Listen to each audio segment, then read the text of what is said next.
Hello students, welcome to 11th physics class. तो पिछली video में मैंने आपको ट्रायंगल लॉ ऑफ वेक्टर्स करवाया था। तो आज दो लॉज मैं करवाऊंगा वेक्टर्स के, parallelogram law of vectors and polygon law of vectors.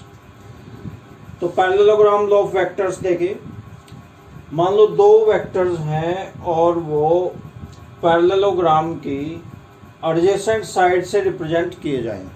Parallelogram कहते हैं समांतर चतुर्भुज को, समांतर चतुर्भुज। तो पैरेललोग्राम की एडजेसेंट साइड से उनको रिप्रेजेंट किया जाए। मान लो ये है वेक्टर ए और ये है वेक्टर बी। तो इनका रिजल्टेंट क्या आएगा? रिजल्टेंट का मतलब दोनों के मिलने से एक सिंगल वेक्टर बनेगा। इसको वेक्टर एडिशन भी कह सकते हैं। जैसे कोई फोर्स वेक्टर है, मान लो एक यहाँ पे कोई चीज है और उसको एक फोर्स तो इधर खींच रहा है और एक इधर खींच रहा है, तो वो वस्तु जाएगी किधर? वो वस्तु किधर जाएगी, ये बात इस लॉ से आप सीखेंगे। तो वो वस्तु किधर जाएगी? उधर ही जाएगी जिधर उसका रिजल्टेंट होगा। दोनों वेक्टर्स का रिजल्टेंट होगा। रिजल्टेंट रिजल्ट शब्द से बना है, यानी दोनों के ऐड होने से क्या रिजल्ट बनेगा। ये वेक्टर उसको उधर खींच रहा है, बी वेक्टर उधर खींच रहा है, तो वस्तु आखिर जाए कहाँ, ऑब्जेक्ट कहाँ जाए? तो दोनों का कंबाइंड रिजल्ट, दोनों का मिक्सअप जो इफेक्ट बनेगा दोनों का, वो उसको कहते हैं रिजल्टेंट। ये बात रिजल्टेंट भी पता होना चाहिए क्या होता है। ये आपने किसी चीज का रट्टा नहीं मारना, उस चीज को समझना है। रट्टा मार के एग्जाम में लिख दोगे और मार्क्स भी मिल जाएंगे, लेकिन वो मार्क्स काम नहीं आएंगे। समझना भी जरूरी है। रिजल्टेंट बार बार बोलोगे तो वो है क्या रिजल्टेंट, वो आपको पता लग ही गया होगा। दोनों का मिक्सअप हो, दोनों वेक्टर्स का मिक्सअप होने से जो नया वेक्टर बनेगा उसको रिजल्टेंट कहते हैं। तो देखिए रिजल्टेंट क्या बनेगा, एक बार और समझ लो। If there are two vectors and both vectors are represented by the adjacent sides of parallelogram. Adjacent का मतलब साथ लगती, एक ये साथ लगती है। या इन वेक्टर्स को को इनिशियल वेक्टर्स भी कह सकते हैं। को इनिशियल होता है जो एक ही पॉइंट से स्टार्ट हो, जैसे इसी पॉइंट से स्टार्ट हो रही है, एक इधर गया एक इधर गया, तो उनका रिजल्टेंट पैरेललोग्राम के डायगोनल द्वारा शो किया जाएगा। यही पैरेललोग्राम लॉ ऑफ वेक्टर्स है। दो वेक्टर्स हैं, अपोजिट डायरेक्शन में जा रहे हैं, एक इधर एक इधर, तो दोनों का रिजल्टेंट क्या बनेगा? पैरेललोग्राम के डायगोनल द्वारा शो किया जाएगा। तो इसका डायगोनल देखो बना लेते हैं। इसके पैरेलल तो ये साइड बनेगी और इसके पैरेलल ऐसे एक और साइड बनेगी, इस प्रकार। तो डायगोनल ये बनेगा। तो जो डायगोनल है, इस पर डायगोनल की ये डायरेक्शन बनेगी, ये वाली। तो डायगोनल द्वारा इन दोनों का रिजल्टेंट शो किया जाएगा। रिजल्टेंट को वेक्टर आर द्वारा लिखते हैं, यानी दोनों वेक्टर्स के मिलने से नया वेक्टर जो बनेगा उसको रिजल्टेंट वेक्टर कहते हैं और इसको वेक्टर आर द्वारा लिखा जाता है। तो इसको अब ऐसे लिखेंगे, vector R is equal to vector A plus vector B. इस प्रकार से इसको लिखेंगे। इसको एक बार और एक्सप्लेन कर देता हूं मैं। If there are two vectors represented by two adjacent sides of a parallelogram in opposite direction, और we can say the vectors R को initial vectors, then the resultant is shown by the diagonal of the parallelogram. Vector r is equal to vector a plus vector b. तो ये है parallelogram law of vectors, बहुत important law है ये, आगे next classes में भी काम आएगा। अब आपने सीख लिया और आगे भी ये बहुत काम आएगा आपके। अब नेक्स्ट देखिए, नेक्स्ट है polygon law of vectors. Polygon कहते हैं, पोली का मतलब होता है ज़्यादा, यानी जिसमें बहुत ज़्यादा भुजाएं हों, जिनमें बहुत ज़्यादा साइड्स हों, तो ऐसी स्ट्रक्चर को पोलीगन कहते हैं। हिंदी में इसको कहते हैं बहुभुज, यानी इसमें बहुत ज़्यादा भुजाएं हों, बहुत ज़्यादा साइड्स हों, उसको कहते हैं पोलीगन। तो इसमें देखो पोलीगन लॉ ऑफ वेक्टर्स क्या है। मान लो बहुत सारे वेक्टर्स हैं और उनको पोलीगन की ओपन साइड्स द्वारा शो किया जाए। तो there are a number of vectors and all vectors are shown by the open sides of a polygon। इस प्रकार ध्यान से समझेंगे। जैसे एक साइड ये होगी, इसकी डायरेक्शन का खास ध्यान रखना है। ये सारे वेक्टर सेम डायरेक्शन में होने चाहिए। जैसे ये इधर है तो ऐसे इधर, इसको इधर नहीं दिखाना। और एक साइड और ले लो इधर, इस साइड में एक इधर ले लो ऐसे। तो 5 या 6 साइड दिखा दो, 7 8 दिखा दो, वो तो अपनी मर्जी है, लेकिन 5 या 6 दिखा दो। एक ये ले लो, थोड़ा सा इसको छोटा करना पड़ेगा, ज़्यादा लिए हैं तो अब इन सब का रिजल्टेंट कैसे दिखाया जाएगा। मान लो ये है वेक्टर ए, ये है वेक्टर बी, ये है वेक्टर सी, ये है वेक्टर डी और ये है वेक्टर ई। ये सब की डायरेक्शन सेम है, ऐसे क्लॉकवाइज डायरेक्शन है सबकी।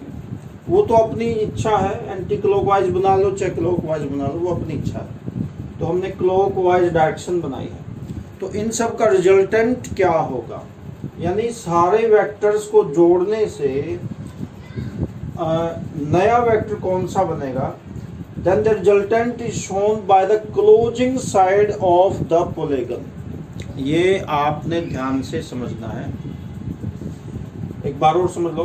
If there are many vectors shown by the open sides of a polygon in the same direction, direction सबकी सेम होनी चाहिए। सारी ओपन साइड्स है, अभी तक बंद तो हुआ नहीं पोलीगन, अभी यहाँ से खुला है, अभी सारी साइड्स ओपन हैं। तो इनका रिजल्टेंट कैसे शो किया जाएगा, रिजल्टेंट ही शो करना है। ये जैसे ट्रायंगल लॉ, पैरेललोग्राम लॉ, ये क्या दिखाते हैं, रिजल्टेंट को ही तो शो करते हैं ये रिजल्टेंट। तो ये पोलीगन लॉ भी रिजल्टेंट को शो करेगा। Then the resultant is shown by the closing side of polygon. Closing side, जो लास्ट में बच गई साइड, लास्ट में जो बच गई, अब ये साइड बची हुई है, इसको कहेंगे क्लोजिंग साइड, जो यानी जो साइड पोलीगन को बंद करेगी, ये है क्लोजिंग साइड, ये वाली। तो उनका रिजल्टेंट क्लोजिंग साइड दिखाएगी इन अपोजिट डायरेक्शन। देखो सबकी डायरेक्शन ये है ऐसे, तो उसकी डायरेक्शन अपोजिट ऐसे बनेगी, ये बनेगी उसकी direction resultant. Resultant is shown by the closing side of the polygon in opposite direction। तो इसकी डायरेक्शन एंटी क्लॉकवाइज बनेगी रिजल्टेंट की, वेक्टर आर द्वारा इसको शो करेंगे। अब यहाँ पे लिख देंगे vector R is equal to vector A plus vector B, आगे प्लस वेक्टर सी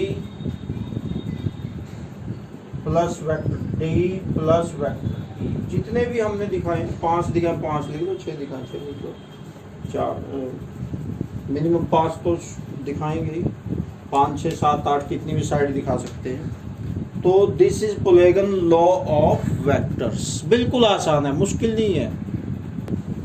आगे नेक्स्ट टॉपिक है analytical method of vector addition.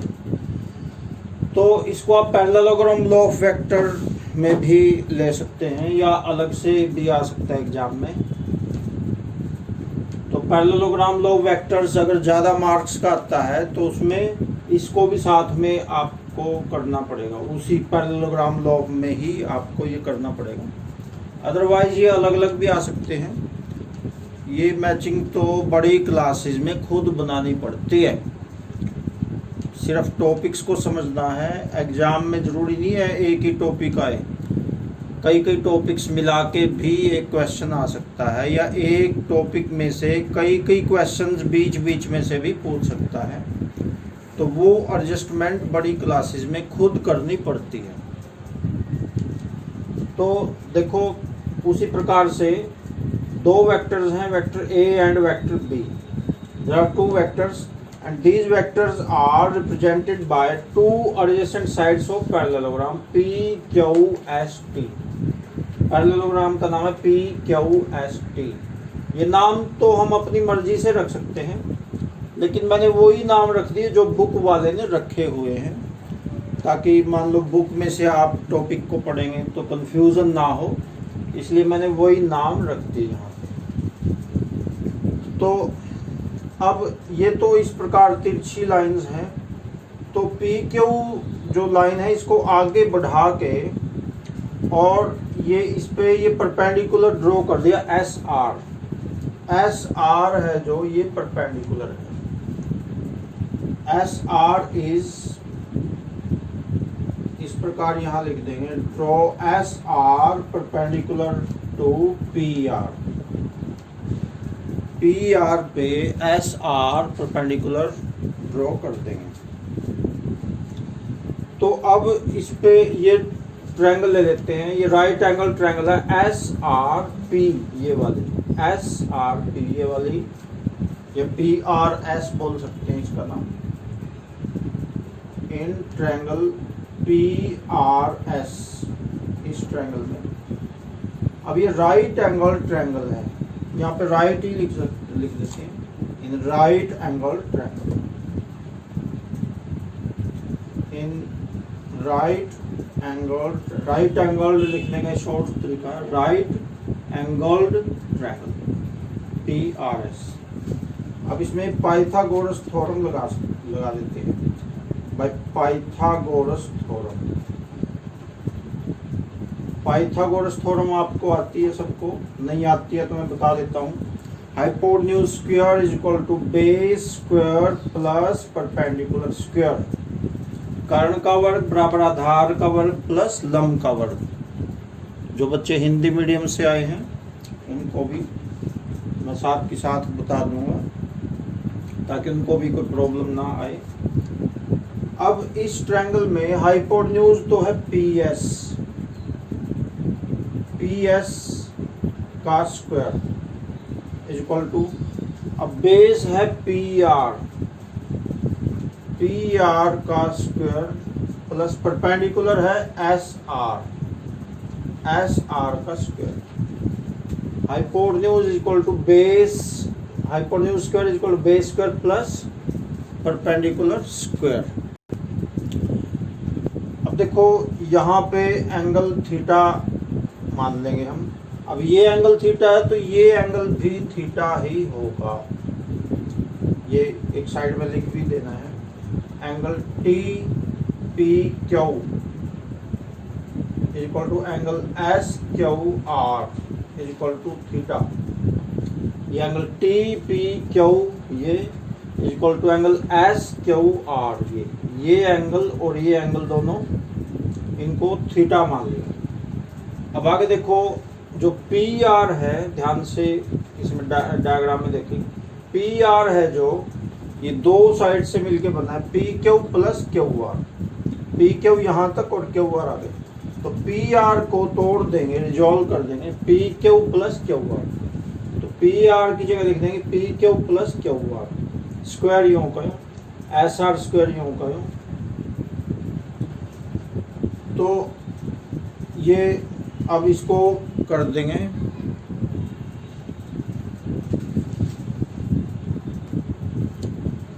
तो PR को हमने तोड़ दिया PQ प्लस QR, स्क्वायर यूं का यूं और SR स्क्वायर, PS स्क्वायर ये भी यूं का यूं, ये ध्यान से समझ लो, PS स्क्वायर यूं का यूं। अब यहाँ पे इसको खोल देंगे A प्लस B स्क्वायर के फॉर्मूले से। ए प्लस बी स्क्वायर फॉर्मूला आपको आना चाहिए।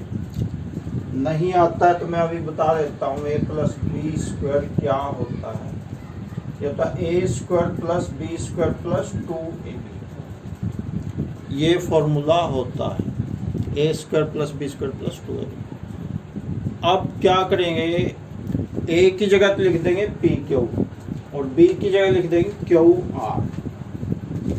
तो ये हो जाएगा P S square equal to P Q square plus Q R square plus 2 PQ into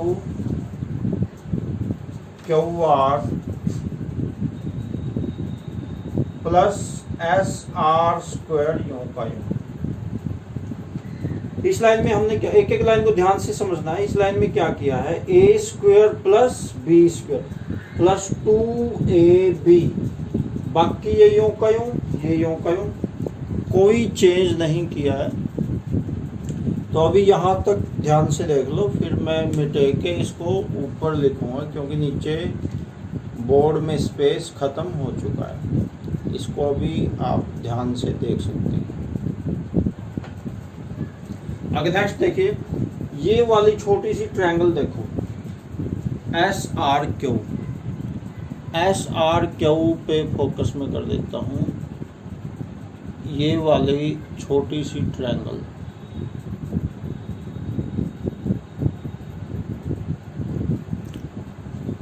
ये एस आर क्यू, सिर्फ इसको देखना।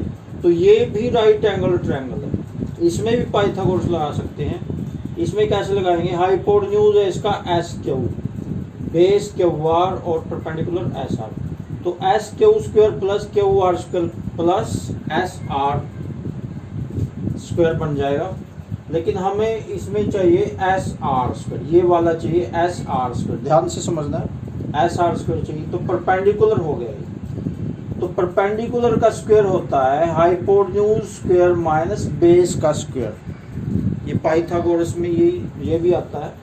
Perpendicular square equal to hypotenuse square minus base square. तो जो एस आर स्क्वायर है ये हो जाएगा Q S square minus Q R square. और यही हमने अब इसका यूज करना है। देखो अब यहाँ पे देखो, इस चीज का हमने यूज करना है।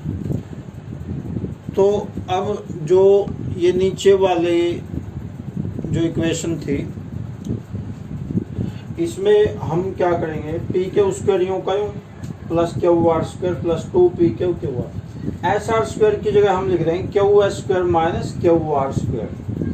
अब क्यू आर स्क्वायर माइनस का है, ये क्यू आर स्क्वायर प्लस का है, ये दोनों आपस में कट जाएंगे। तो अब हमारे पास सिर्फ ये बचे। तो हमारे पास सिर्फ बच गया P S square equal to P Q square plus Q S square plus 2 into Q R. सिर्फ ये हमारे पास अब बचा है। अब इस इक्वेशन को हम इक्वेशन 1 मान लेंगे क्योंकि ये इक्वेशन बाद में काम आएगी। अब इसमें ट्रिग्नोमेट्री लगाएंगे जो आपने 10th में पढ़ी है, वही फॉर्मूला लगाएंगे। देखो, और ट्रायंगल यही ले लेंगे। ये अलग से करना आपने, अलग से एक साइड में। ये देखो एक बार मैं बता देता हूँ। हमें चाहिए क्यू आर की वैल्यू। तो क्यू आर के लिए हाइट एंड डिस्टेंस वाला जो चैप्टर 10th में किया है वो यूज करेंगे। क्यू आर के लिए जो भुजा निकालने उसे ऊपर रखेंगे, जिसका पता उसे नीचे रखेंगे। ये काम मैं इस अलग से कर देता हूँ।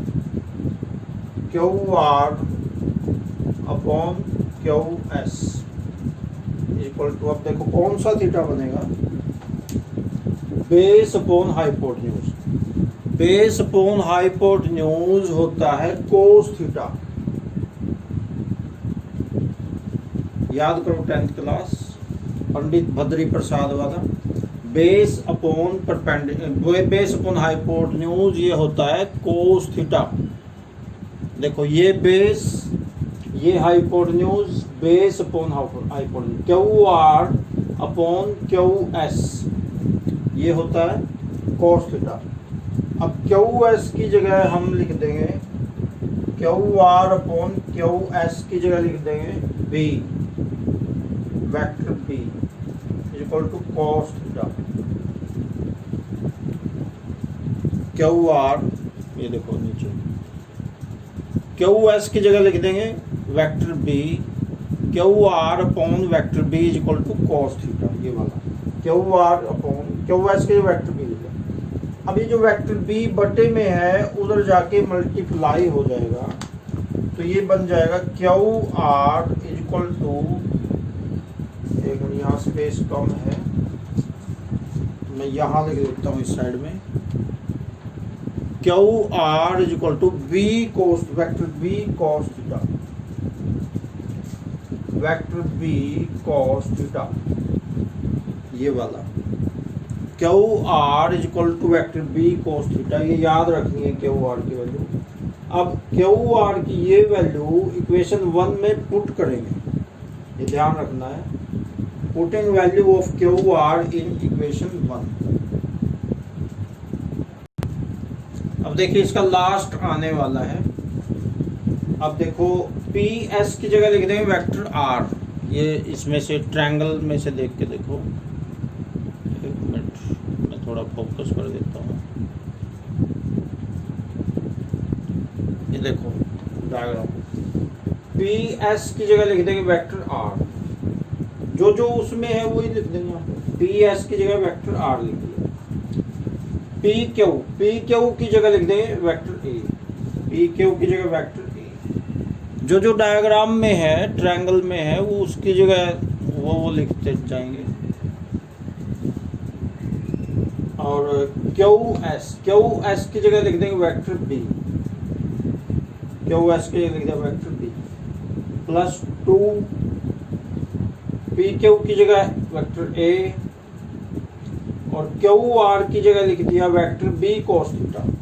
यही लाइन में ना एक बार और मैं बता देता हूँ, पी एस की जगह वेक्टर आर, यहाँ से देख के, यहाँ जो जो है वहाँ से देख के, पी क्यू की जगह वेक्टर ए, क्यू एस के वेक्टर बी प्लस 2 यूं का यूं, पी क्यू की जगह वेक्टर ए और क्यू आर की जगह वेक्टर बी कॉस थीटा, ये लिख दिया, बस लास्ट है। अब रिजल्टेंट आ जाएगा, resultant vector R is equal to, अभी रिजल्टेंट के लिए जो स्क्वायर है ऊपर, स्क्वायर दूसरी तरफ जाके अंडर रूट बन जाता है, ये आप सबको पहले से पता है, बस ये उधर जाके अंडर रूट कर देना है, वेक्टर ए का स्क्वायर प्लस वेक्टर बी का square plus 2 vector A vector B cos theta, सारे का अंडर रूट। तो लास्ट लाइन में सिर्फ अंडर रूट ही लगाया, तो ये बन गया रिजल्टेंट। तो resultant in parallelogram law of vectors में इस तरीके से भी कर सकते हैं। तो पैरेललोग्राम लॉ ऑफ वेक्टर अगर ज़्यादा मार्क्स का आता है तो ये भी आपने साथ में करना है। तो अभी इस वीडियो में इतने रहेंगे, थोड़ी लंबी बन गई वीडियो, थोड़ा ध्यान से इसको समझना है, तो ध्यान से इसको करना है। Okay, thanks.